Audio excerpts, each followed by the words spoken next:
করে আমাদের পাশে থাকুন। আর ভিডিওটি ভালো লাগলে অবশ্যই শেয়ার করবেন। আরেকটা কেক তৈরি করলাম, এটা হচ্ছে হোয়াইট কালার একটা কেক। ও গাইস, এক কথা বললেই চলো, অসাধারণ একটা কেক।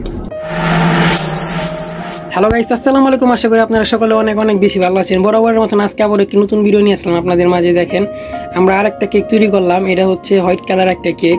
দেখেন, দেখতে কিছুটা গ্লাসের মতন লাগতেছে। এই যে ওচারিটা দেখেন, গ্লাসের মতন ঝিলিক পারতাছে। আর এই যে এখন হচ্ছে আমরা ফুলটা বসা নিতেছি। দেখেন, এখন প্রায় কাজটা কিছুটা শেষের পর্যায়ে। আর আমাদের চ্যানেলটাকে সাবস্ক্রাইব করে না থাকলে এক্ষুনি আমাদের চ্যানেলটাকে সাবস্ক্রাইব করে আমাদের পাশে থাকুন। আর ভিডিওটি ভালো লাগলে অবশ্যই শেয়ার করবেন। গাইস দেখেন, এখন হচ্ছে আমরা কেকটা খামো। সেই লাগতেছে দেখতেই তো অসাধারণ লাগতেছে। আর খাইতে কতটা অসাধারণ নেবো, খাই আপনাদেরকে আমি বলতাছি। ও গাইস, এক কথা বললেই চলো, অসাধারণ একটা কেক। চাইলে আপনারাও বানায় খাইতে পারেন, অস্থির। ধন্যবাদ, সকলে ভালো থাকবেন।